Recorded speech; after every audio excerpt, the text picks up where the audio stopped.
بینەرهێژا صالح دەمیجەر بە خێرهاتنەوە دەکەم دەوێ بەرنامەیە تایبەتە دەنگی ئەمریکادا لە واشنتۆنا پایتەختە وڵاتیان ترکیە ئیرۆ یەکشەمێ بۆ گەڕە دویەم یا هەڵبژارتنین سەرۆکتیە ترکیە جارێکە دن دەنگên خوادان ûنها پرۆسەیا هەژمارتنا دەنگدانە بەردەوامە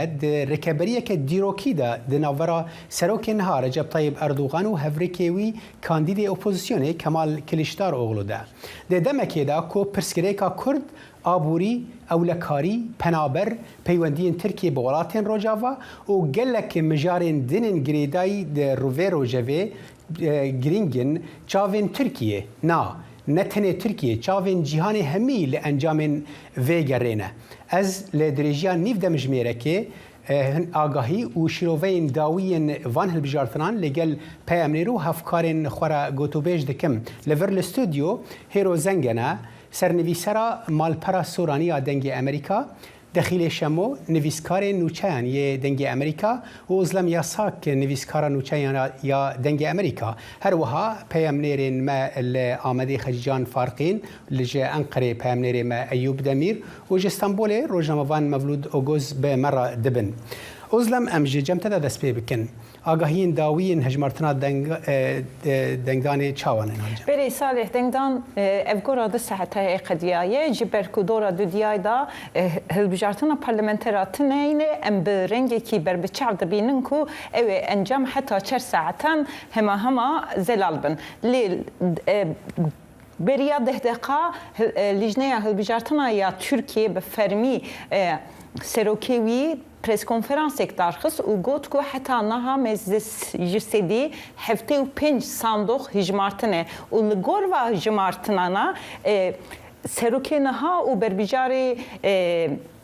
NTV Komarî Recep Tayyip Erdogan ji sedî 53.4 dengirtine û Kemal Kılıçdaroğlu jî ji sedî 46.5 dengirtine. Her wiha serokê YSK Ahmet Sayar got ku heta niha li gor daneyên wê rêjeya beşdarbûna hilbijartinê jî ji sedî 87 hatiye tomar kirin.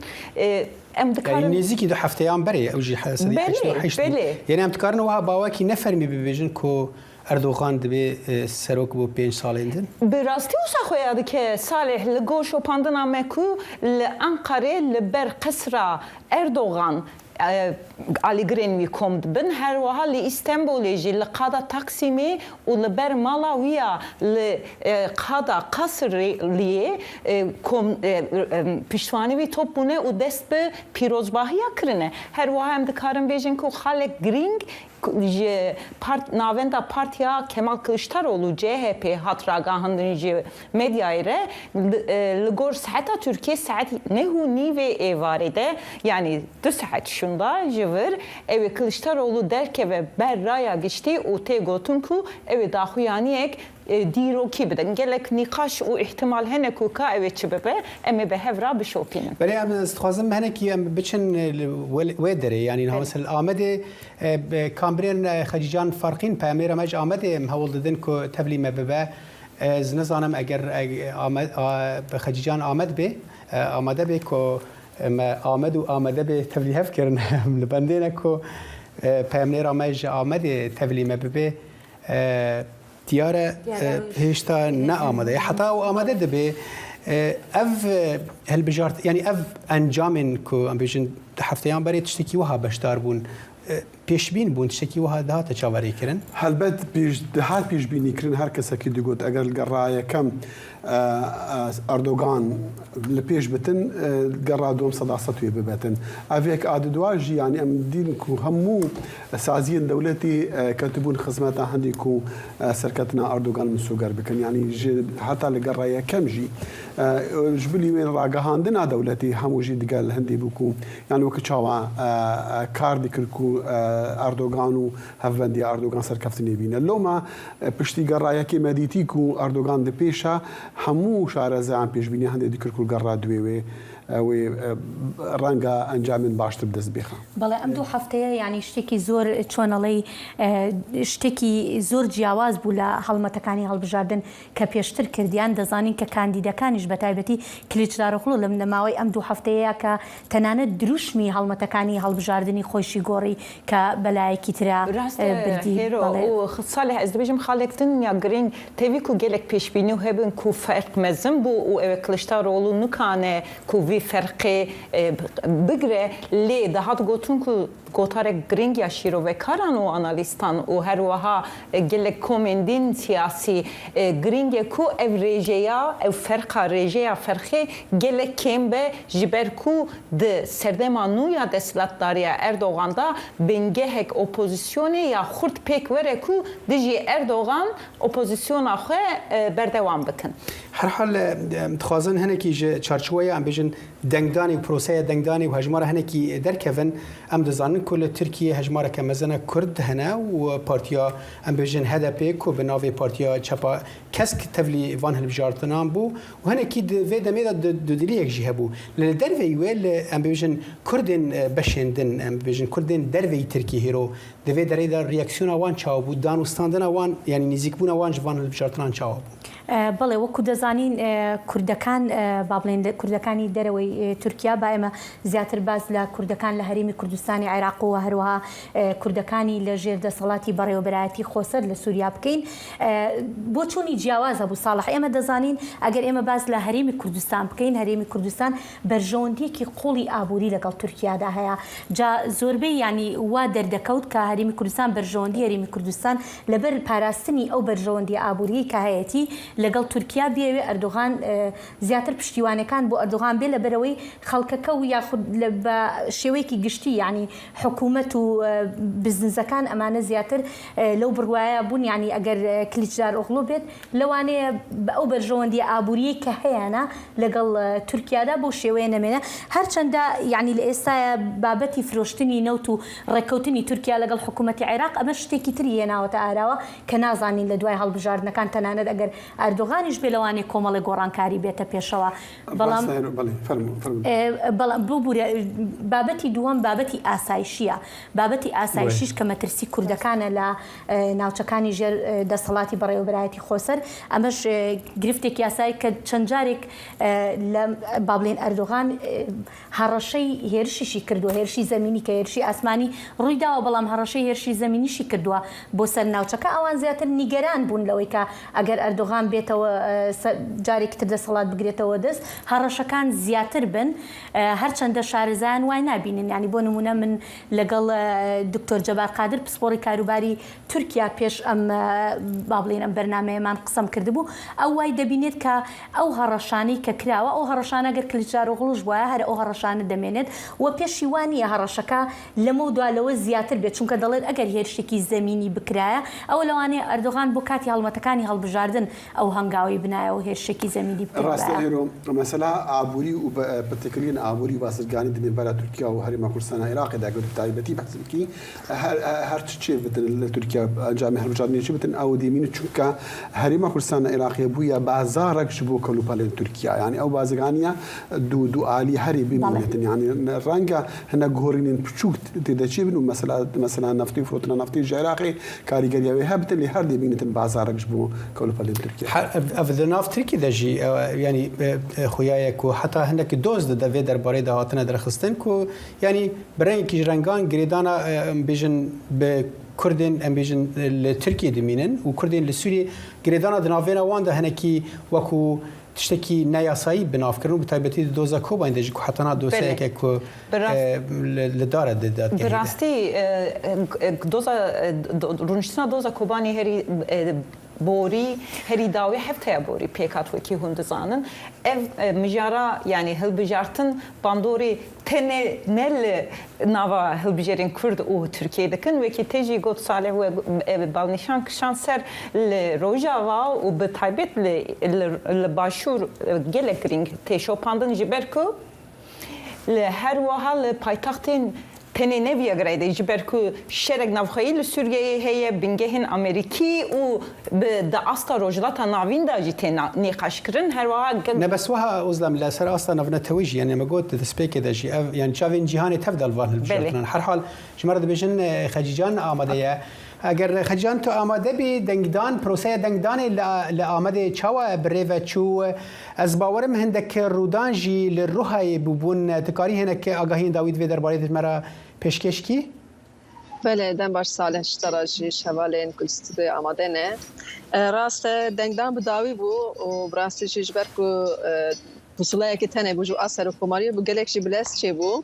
انتقال بجن که شو هجمارا داوی جیت دست نشان کردن الروحي وكي كتاج دس نشانكل الروحي مقابل وكي بجاتنا بيشي ديسا قالك ازكرم بيشم لسار جندن سينور طيبت يكو عرب لنا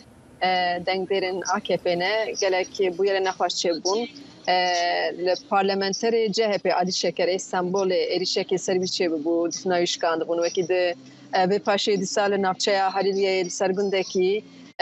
او مشاهده که بسر پارتیا چپا کس کلو داره اکتار بیال سر صندوق فاسدنگ خود سر صندوق کاربیناله الوی داره جی گندی آله زوره کری کسین بچه کنه جی گوت نگرت رای خود بداره اشکره وکی و رای خود دی رجب طیب اردوغان پشتی که بیا قبول که تلفن روحی که بارودشه پارلمانترین HDP دشن پارتیا چپا کس چنیه که جوان شفریتشانی اشاره هفسرو که روحای HDP لودرت دبکرن تشتک قاسو که هم بوم پارسی و ایوجی دفنای سریع دا چنجی هات بشکندن فریتشانی شارژی راس ایریشه که هات بو تشتک ویگو مبزور خوشگنده خسته ایریش عربی مکرنگو جامعه عربی مشکاندن لیل روحای گلک بیاریم برنگی چبون خواستم ببکری و لسر نویج ناجی دنگ بدن شوی پارلمانتری جهپی زبر بسدم الدجی در کتول لویجی خصبون لیجی دابون بیاریم برنگی چبون از بار کم لعالی مشیانه دیسا خروجی دیسا لگوندال چند گوندال تشتی وسط چه ببون لیج بوی آمده از نکارم تشتی وسط بجم بشتاری وکی کتی گوتن باشه رجایا بشتربونی خجان لآمد رجایا بشتربونی چاو یعنی ده هفتیان بره برانبر نها رجایا بشتربونی چاو بو و یعنی چاو خلدشون سر صندوقین دنگدانی بو دلگرمی ده هفتیان بره لهنکی کیم بو بله صدی هشته پی یک بوجارا بره آچارده گلانه ده افجار صدی هفته پنج گل آمده و بشتری اسکان بشم هر صندوقش صدی بیست کیم بو علی چند دبستان گریم کسی که زبان را آخرین بپرسین صندوق آنجی هر یکی دگوت مثلا صندوق 305 دنگ در هنه لی از بجم 100 کستین یا جی 108 کس وایدانه و پرانیاوان که و پاشیه وقتی صندوق ببونشون دام پرسیم گو گلو کسی که دنگی خو ندانه نهات نکینه گوتم کسی که جاره بر دنگی خو در پارتی چپا کس که هر روزا کمال کلوچداروغلیه اسکارم بیجم که کمال کلوچداروغلو آمده نزی 56,000 حفرای کسی که دو چارده گلان دنگ دابون و جاره ندانه هر وسا جبوی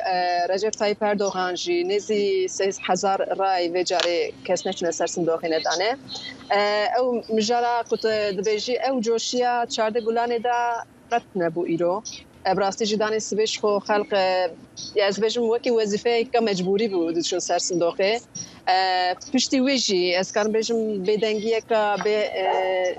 که نخوشیه که مازنجی هه یعنی گله کسان از وارا داخل وقتی از بلیک و از ورم هنگی خورد هبون لکافه رو نشتبون تماشات کردن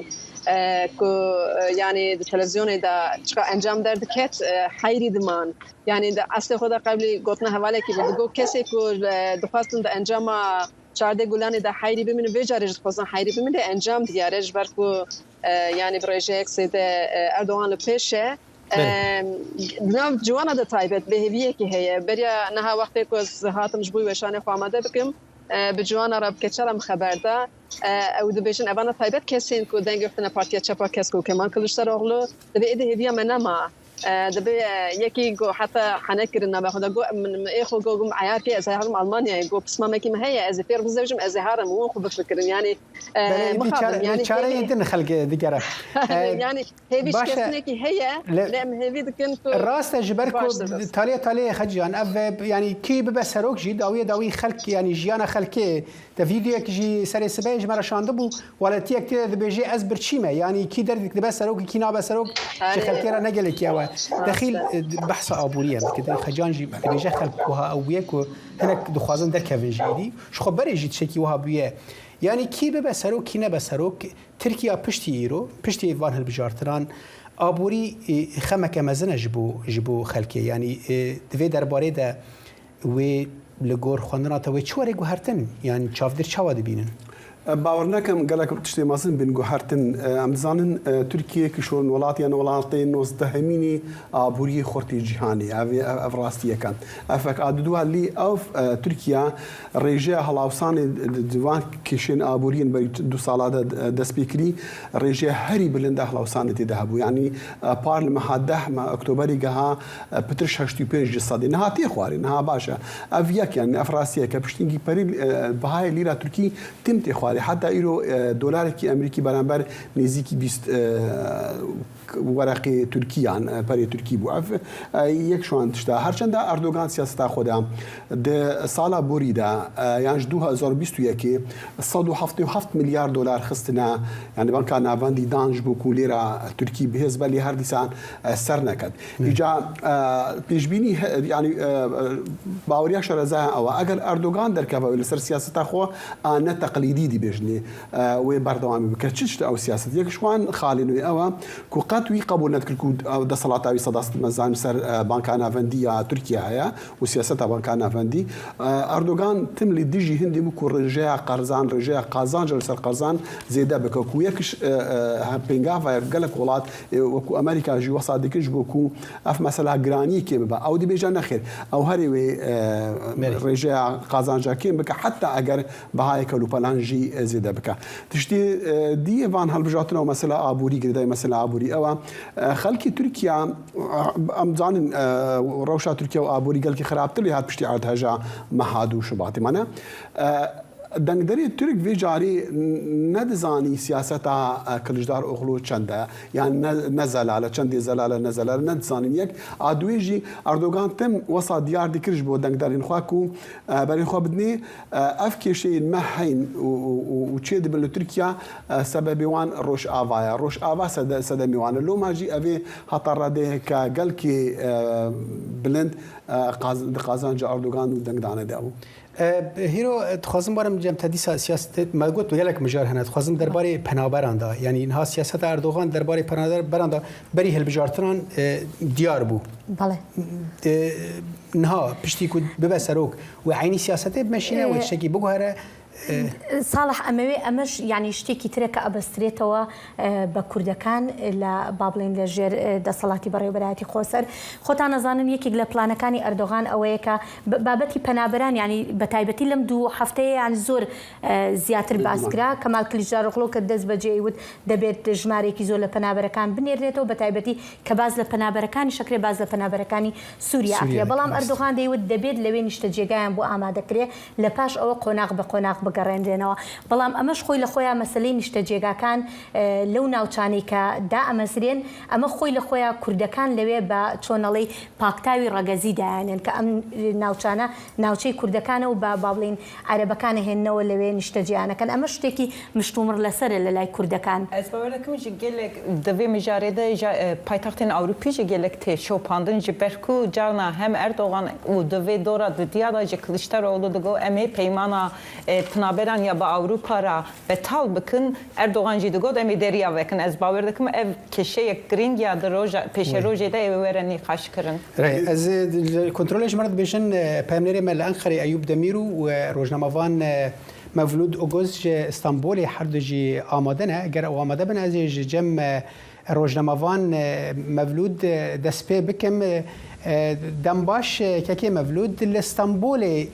لفو تفجرا يعني بيجن او هستا دلگرمیا كد ده هفتيان بري هبو او جي عيني ايرو دوباره بو كيم بو زيده بو تكاري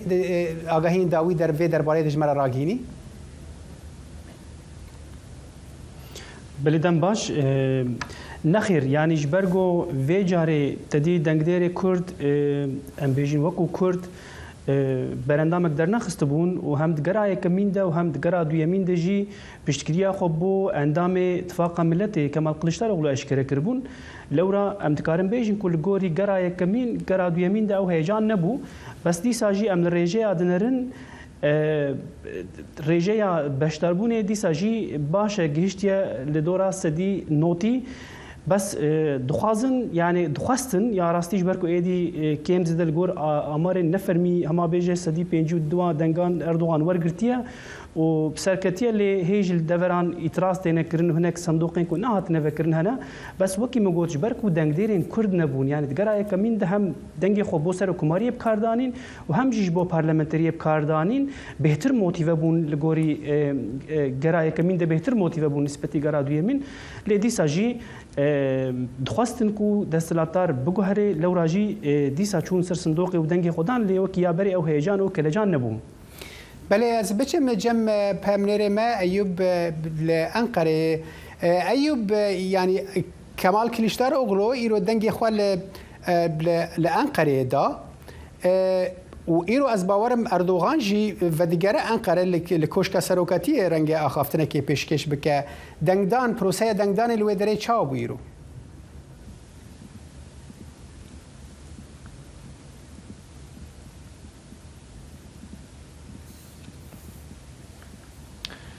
بله راستی تورا دویمین جبو توایا ترکیه تشتکی نو بو yani 15 روز شوندا پشتی تورا یکمین پشتی وی چون سر صندوقه راستی دویدری da Seroke CHP و اندام Serokomariye Kemal Kılıçdaroğlu caraya tura duyemin da denge xal dibistana Arjantin da bekarayni dema beri da yani tura yekemin da jilo ederi bum iroji disalo ederi bum vaqta ko qiyas bikim tikarim bejim ku tura yekemin gelek zede kes peşbaziya yükürbu levidva tura duyemin da kemtrin ev bu le çuna sandık rasti yani tura duyemin ji gelek gringe kes çiye ser sandık. Mesela tura yekemin sedan 87 bu. O tura duyemin ji sedan 85 naberi da du evek rejek ji digre. Jibo ji 85 ji kemnine le dve deri da encama ku derket rasti ana beri çen dekan seruke yesakay lijna bilind yahl bijartini daxyenek da o legori daxyana wiji Erdoğan disa peşi daye o da Ali Edin da ji mesela Kılıçdaroğlu pişta derke ve le Anatol yani Ajans Anadolu'yu rakamı ku diyar dike sedan nodu 5 yani sandık ve bu ne sedan 5 Erdoğan diyardı be sedan çilo hafçi Kemal Kılıçdaroğlu diyardı be. Vakta kem tevai temaşerikin rasti be neve yani he encama ve bir der neketiye jvi şundatır ji ev encam gorandına ve encame evkas asanji diyar nabe. بله كيك مبلوت يعني ام ببيجن اسخازن في كل هناك الاسطنبول ناس بكم كمال كليشداروغلو هنا غازنج ذكرن كو ام بين دستلاتداري حكومه كو اردوغان سروكتيا ويدكه الري نادوي كو بيونديان بدنگديرن خرابكه اف هست لناف كولان اسطنبول هبو يعني تشتكي وها لسر جاده جديد بروسيا دنگدان ديار دبو بگومان yani destilatı da yani pevajoya helbijartine de miroft kare beje ku propagandayın geleki asimetrik habun yani hele ki berendam ittifaka cumhur ku nahaji و ku serokomara hamu terfetin درفت و دلیوین دولتی بکاردانین و جالی دن وجی امدکارن بیجی کو مدیا ترکی هما بیجی بیک عالی یعنی سری ده ترته و ام بیجی گله قنالین ترته هنا و Anadolu Ajansı امدکارن بیجی کو بتنه propagandaya Erdoğan'dan و bta avayji Mirov Kemal Kılıçdaroğlu ser Anadolu Ajansı و ser TRT nabini anku geleki kim dibine eviyek li bajar İstanbul ji xuyat ki ya rasti tevi ku hatiye qadaxkirin yani pişti ku ev proseya propagandayı xlas dibe ew afîş û em bêjin tiştên hatine danîn divê bêne daxistin li îro jî miçavdêrî kir li gelek avahiyan li gelek deran hê jî em bêjin afîş û devîzên Erdoğan xuyat kin yani ji aliyekî ve hemû derfetên dewletê bikartînê û lewra jî tevî ku Kemal Kılıçdaroğlu propagandayeke baş kir û proseyeke baş birêve bir jî nispetî Erdoğan İstanbulê kêmtir xuyat ke. بله که ایوب از خواستم ورم جمع هنه کی در امبیشن آماده کاری کننا انقره نهاد دبن جبو آخافتن اردوغان هر حال مگوت به شکی فرمی نینه ل دیار بنب فرمی رجاء کو دیار دکه اردوغان لپیشه ورنگ او به سرو که 5 سالین بین ترکیه آماده کاری لوی داره چوانه لسر جاده ان اف امبیشن گشبونه هانج عالی گرن آک پارتی و دیارن